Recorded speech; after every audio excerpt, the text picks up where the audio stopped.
Hello students, welcome to civil staff Himachal and daily current affair quiz session, जिसमें हम discuss करते हैं पिछले एक दिन के important questions. I hope all of you are well at home, अच्छे होंगे और अच्छे से अपने एग्जामिनेशन की प्रिपरेशन कर रहे होंगे। स्टूडेंट्स, इस सेशन के माध्यम से जो भी आपके डेली करंट अफेयर से संबंधित प्रॉब्लम्स हैं, आई होप कि हमारा ये सेशन आपकी मदद कर रहा होगा और साथ ही साथ करंट अफेयर्स रिवीजन में भी आपकी सहायता कर रहा होगा। अगर आप डेली करंट अफेयर स्टूडेंट्स पढ़ना चाहते हैं, आप हमारी वेबसाइट विजिट कर सकते हैं। वहां आप करंट अफेयर्स भी पढ़ सकते हैं, एमसीक्यूज भी सॉल्व कर सकते हैं। तो चलिए स्टूडेंट्स, आज का सेशन शुरू करेंगे फ्रॉम क्वेश्चन नंबर 1। पहला सवाल है स्टूडेंट्स हमारा, the propose Lemru elephant reserve is situated in which state? Option A Chhattisgarh, B Assam, C Maharashtra, D Karnataka. हाँ जी स्टूडेंट्स, क्या आंसर होगा इस क्वेश्चन का? कमेंट बॉक्स में आंसर करेंगे।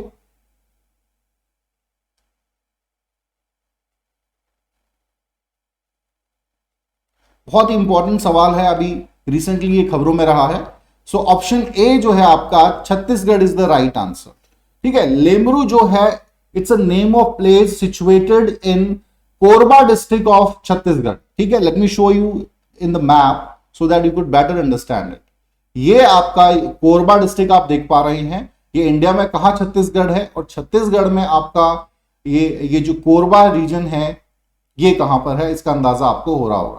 ठीक है, नॉर्दर्न रीजन में। तो कई बार लोकेशन भी पूछ लेते हैं। ठीक है, तो यहां पर आपके ये लेमू रिजर्व बनाए जाने की बात चल रही है। अब तकरीबन इस पर डिस्कशन चल रहा है पिछले 20 सालों से।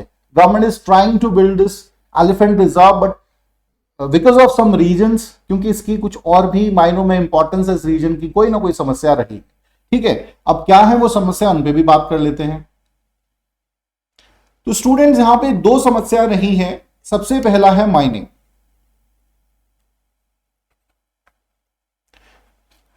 सबसे पहला है माइनिंग की समस्या। Now this whole region coal mine region है ये भाई। तो बहुत सी जो मल्टीनेशनल कंपनीज है, बहुत सी कोल कंपनीज हैं, वो सरकार पर, सेंट्रल गवर्नमेंट पे, स्टेट गवर्नमेंट पे प्रेशर डालते रहे कि भाई यहां पे एलिफेंट रिजर्व नहीं बनना चाहिए, क्योंकि अगर यहां पे एलिफेंट रिजर्व बन जाता है तो फिर माइनिंग जो है नहीं कर पाएंगे। ठीक है, दूसरा यहां के जो लोकल लोग हैं वो भी नहीं चाहते हैं कि भाई ह्यूमन एनिमल कॉन्फ्लिक्ट, ये कल भी हमने बात की थी इस टॉपिक पे। यहां की जो लोकल रेजिडेंट्स है, लोकल कम्युनिटीज के लोग हैं, उनका ये मानना है बिकॉज ऑफ अगर यहां पे एलिफेंट रिजर्व बनेगा तो एलिफेंट्स की जो इंटरफेरेंस है वो यहां पर बढ़ेगी, जिसकी वजह से जो है हमें हर प्रकार से नुकसान होगा, विच वी डोंट वांट। तो सरकार ने इन दोनों ही एस्पेक्ट्स पे लोगों को भी, और ऑफ कोर्स गवर्नमेंट चाह रही थी कि बहुत लंबे टाइम से यहां पे रिजर्व बने। 2011 में भी इससे संबंधित बिल प्रेजेंट किया गया था, लेकिन सक्सेसफुली पास नहीं हो पाया था। ठीक है, तो अभी क्या है, फाइनली डिसाइड किया गया है इस पूरे रीजन में। अब यहां पर एक बहुत फेमस जो है छत्तीसगढ़ का डैम भी है, 60s का बनाया हुआ, हासदो बांगो। ठीक है, कैचमेंट रीजन है यहां पे, और वहीं पे डैम भी बनाया गया है। तो ये जो है सरकार चाह रही है कि इस पूरे रीजन को जो है एलिफेंट रिजर्व जो है घोषित कर दिया जाए, ताकि ये सारा माइनिंग जो रीजन है ये प्रोटेक्ट रहे। ठीक है, और दूसरा इंश्योर किया है यहाँ के लोकल रेजिडेंट्स को कि आपको किसी प्रकार की समस्या नहीं होगी, क्योंकि रिजर्व जो है उसमें रेजिडेंशियल एरिया नहीं लिया जाएगा। ठीक है, तो ये कह सकते हैं कुछ इंपॉर्टेंट एस्पेक्ट्स सरकार ने रखे हैं और फाइनली डिसाइड किया है कि भाई एलिफेंट रिजर्व यहां पे बनाया जाएगा। चलिए स्टूडेंट्स, नेक्स्ट क्वेश्चन पे बात करेंगे। एब्सिनिया Marina, of which the complete genome sequencing was done by scientists recently, is a species of? Option A mosquito, B seaweed, C jellyfish, D mangroves। हाँ जी स्टूडेंट्स, तो ऑप्शन डी जो है, D is the right answer, mangroves. ठीक है, अभी recently जो है साइंटिस्ट ने जीनोम स्टडी की है, जीनोम सीक्वेंसिंग के माध्यम से। Genome sequences is a kind of study to understand कि भाई जो जेनेटिक्स हैं, ये जीन्स आपके होते हैं, जेनेटिकल कोड्स आपके होते हैं, उनको समझ पाना, या डीएनए की जो स्टडी होती है उसमें भी जीनोम सीक्वेंसिंग की जाती है। ठीक है, चलिए तो थोड़ा सा इस पे बात करेंगे। तो अभी रिसेंटली क्या है, जीनोम सीक्वेंसेस के माध्यम से एब्सिनिया मरीना जो प्लांट है, ठीक है, उस पर स्टडी की गई और ये पाया गया कि भाई ये highly salt tolerant mangrove species है। मैंग्रोव इज अ प्लेस जहां पर आपके वाटर्स और लैंड जहां पे मिलती हैं और वो जो एरिया होता है और वहां पे जो आपके वेजिटेशन ग्रो करती है उसे मैंग्रोव वेजिटेशन कहा जाता है। ठीक है, तो एब्सिनिया जो मरीना है ये एक ऐसा प्लांट है कि भाई सिक्रेट करता है ये सॉल्ट को। जो इसकी लीव्स हैं इसमें ऐसे ग्लैंड्स होते हैं जो नमक को, आप पिक्चर में भी देख सकते हैं इमेज में, ठीक है, सॉल्ट को सिक्रेट करता है। अब इस स्टडी का फायदा क्या है उस पर भी बात करेंगे, लेकिन एक और फैक्ट इंपॉर्टेंट जान लेते हैं पर्टेनिंग टू दिस न्यूज कि भाई तकरीबन अगर 1000 ग्राम वाटर जो है उसमें सलाइन वाटर है जिसमें 250 सैलिनिटी है, तो उसमें भी ये जो प्लांट है वो ग्रो कर सकता है। ठीक है, मतलब इस सैलिनिटी में भी ये जो प्लांट है ग्रो कर सकता है। अब ये स्टडी इंपॉर्टेंट क्यों है? देखिए इंडिया में already there is a scarcity of fresh water, और जो हमारे फ्रेश वाटर रिसोर्सेज हैं वो भी डे बाय डे कम हो रहे हैं। ठीक है, तो ये बड़ा जरूरी है कि भाई आप देखिए ना, इरिगेशन के लिए तो हमें क्या है, फ्रेश वाटर ही चाहिए, सलाइन वाटर से तो काम चलेगा नहीं। तो अगर ये स्टडी सक्सेसफुल होती है और इसके आर्टिफिशियल जीन्स जो है बनाए जा सकते हैं कल को, और अगर सक्सेसफुली डिफरेंट क्रॉप्स में उन्हें इंसर्ट किया जा सकता है, तो हो सकता है कि भाई कम पानी में या खारे पानी के माध्यम से भी खेती की जा सके। ठीक है, तो एक विकल्प के तौर पे इस रिसर्च को देखा जा रहा है, बहुत इंपॉर्टेंट है। चलिए स्टूडेंट्स नेक्स्ट सवाल की तरफ बढ़ेंगे। Which union territory has recently become the first to achieve 100% dose coverage for COVID-19 vaccination? Option A Puducherry, B Ladakh, C Chandigarh and D Lakshadweep. हाँ जी स्टूडेंट्स, क्या आंसर होगा इस क्वेश्चन का? सो ऑप्शन बी जो है आपका Ladakh is the right answer. अभी लद्दाख जो है यूटी पहले बन गई है जहां पर कंप्लीट वैक्सीनेशन हो चुका है। नॉट ओनली जो वहां के लोकल रेजिडेंट्स हैं, सिटीजन्स हैं, बल्कि जो टेम्परेरी रेजिडेंट्स है, गेस्ट पॉपुलेशन है वहां की, वर्कर्स हैं, ठीक है, जिसमें नेपालीज वर्कर्स ज्यादा हैं, होटल वर्कर्स हैं, सभी का जो है वैक्सीनेशन किया गया है। और ये माना जा रहा है फर्स्ट डोज का जो वैक्सीनेशन हुआ है तकरीबन 90,000 लोगों का वैक्सीनेशन किया गया है। जो एग्जैक्ट फिगर है वो है 89,904 people.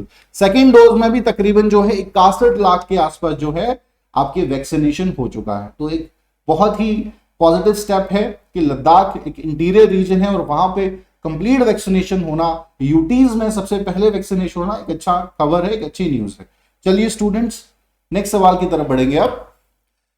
Which bank will be the sole sponsor of the newly incorporated National Asset Reconstruction Company? हाँ जी students, option A HDFC bank, B ICICI bank, C SBI, D Canara bank. हाँ जी स्टूडेंट्स, क्या answer होगा इस क्वेश्चन का?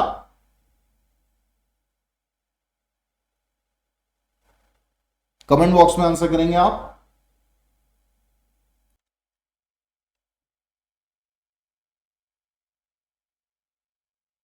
हाँ जी स्टूडेंट्स,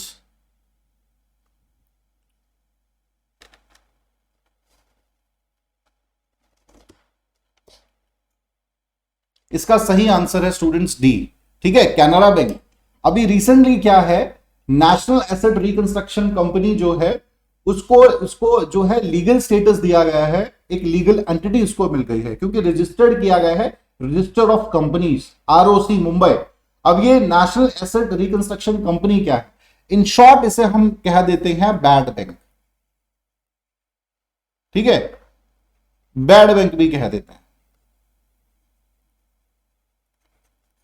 अब ये बैड बैंक क्या होता है इसका मैंने जिक्र पहले भी किया है कि भाई हमारे जो बैंक्स हैं ना, लोन्स देते हैं, लोन्स प्रोवाइड करते हैं डिफरेंट कंपनीज को या इंडिविजुअल्स को, but number of time it has been seen that these companies and people are not capable to return, not capable या नहीं करते हैं। ठीक है, और ये जो है ये डिक्लेयर कर दिए जाते हैं NPAs, नॉन परफॉर्मिंग एसेट्स।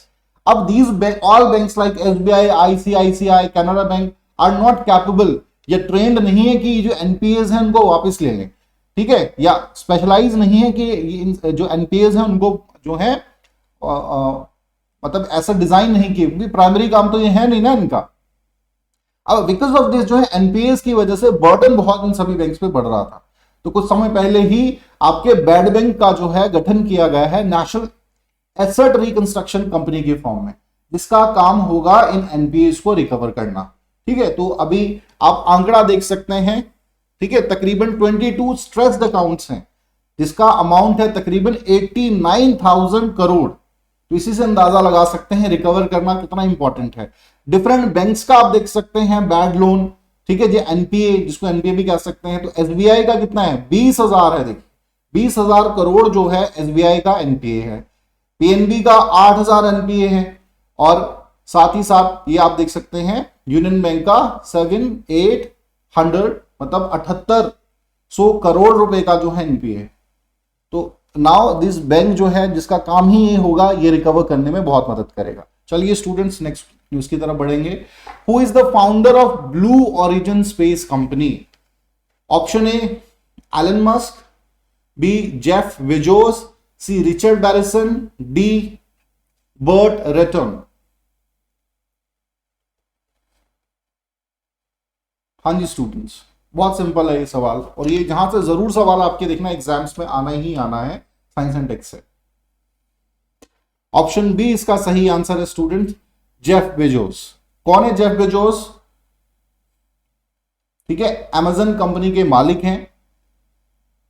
तो अभी रिसेंटली क्या है भाई, ब्लू ओरिजिन ने डिसाइड किया था कि भाई हम जो है स्पेस में अपना जो है फर्स्ट टूरिज्म स्पेस टूरिज्म को प्रमोट करने के लिए खुद जेफ बेजोस जो है स्पेस में जाएंगे। ठीक है, तो अभी रिसेंटली फेडरल एविएशन एडमिनिस्ट्रेशन, जिसे एफएफए भी कहा जाता है, बहुत ही महत्वपूर्ण ये ऑर्गेनाइजेशन है। किसी भी प्रकार का जर्नी करनी हो इस प्रकार की, या ट्रांसपोर्टेशन करना हो, तो फाइनल परमिशन जो है फेडरल एविएशन एडमिनिस्ट्रेशन द्वारा ही दिया जाता है। ठीक है, तो अभी अप्रूवल मिल गया है, पूरी जांच की है कि कोई किसी प्रकार का कोई प्रॉब्लम ना क्रिएट हो। फाइनली ब्लू ओरिजिन जो है उसको लाइसेंस मिल गया है। तो अभी रिसेंटली जो है 20 ये डिसाइड किया गया था कि भाई 20 जुलाई को जो है ये मिशन इनका जाएगा, जिसमें जेफ बेजोस खुद जो है स्पेस में जाने वाले हैं। अब ये फाइनली ये जो डिसीजन लिया गया है टू प्रमोट स्पेस टूरिज्म। अब आप देखेंगे एक समय था स्पेस में जाना ही बहुत बड़ी बात होती थी, और अब स्पेस टूरिज्म की बात आ रही है। ठीक है, मतलब आने वाले 20 साल में हम देख पाएंगे कि स्पेस पे जाना कुछ ऐसा होगा जैसे किसी देश में हम ट्रैवल करते हैं कि फ्लाइट पकड़ के हम आज अमेरिका चल गए, लंदन घुमाए, उसी प्रकार से स्पेस जाना हो जाएगा। तो बहुत सी एजेंसीज ऐसी हैं जो इस पे काम कर रही हैं। स्पेस एक्स है, ब्लू ओरिजिन है, गैलेक्टिक है। ठीक है, तो कहा जा सकता है एक नए इरा की ये शुरुआत है। नेक्स्ट हम बात करेंगे the world famous Kesariya Buddha stupa is found in option A Bihar, B Jharkhand, C Uttar Pradesh, D Madhya Pradesh. हाँ जी स्टूडेंट्स,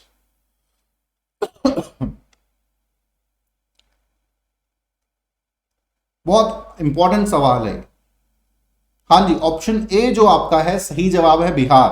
बिहार में केसरिया बुधा आपका स्तूपा है। क्यों फेमस है ये कि भाई सबसे टॉलेस्ट और लार्जेस्ट बुधा स्तूपा है पूरी दुनिया का, तो इसलिए ये सवाल आपका इंपॉर्टेंट हो जाता है। ठीक है, कहां लोकेटेड है? East Champaran district of Bihar, यहां पर ये स्थित है। इससे बहुत सी दंत कथाएं जुड़ी हैं, बहुत सी स्टोरीज इससे जुड़ी हुई हैं। ये वैशाली रीजन जो था, ठीक है, वैशाली रीजन में है, तो ये माना जाता है कि जब Buddha was moving towards Kushinagar, so people of the Vaishali were also moving with him, which lord Buddha don't want.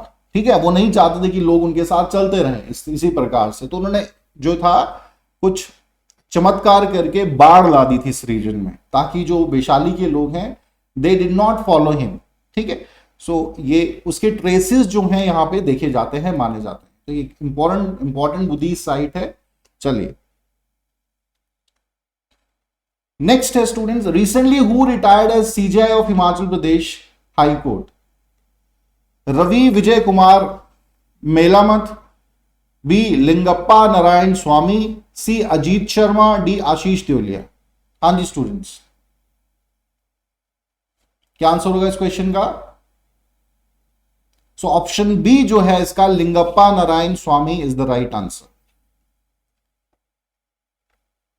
ठीक है, ये पिक्चर में आप देख सकते हैं, अभी ये रिटायर्ड हुए हैं। इनका संबंध जो था इससे पहले कर्नाटका हाई कोर्ट में भी जज रहे हैं। ठीक है, अब इनको रिप्लेस किया है, एक्टिंग जो है हाई कोर्ट के नए बनाए गए हैं रवि विजय कुमार मल्लिक। ठीक है, तो ये एक इंपॉर्टेंट चेंज हुआ है पिछले कुछ दिनों में, ठीक है। तो इंपॉर्टेंट यहां से सवाल पूछा जा सकता है कि किसे बनाया गया है, ये कौन बना है। नेक्स्ट है, in which part of Mandi district government of Himachal Pradesh has proposed an airport. Option A Nagchala, B Kamru, C Sihowa, D Sundernagar. हाँ जी स्टूडेंट्स, क्या आंसर होगा इस क्वेश्चन का? ये तो बहुत आसान सवाल है।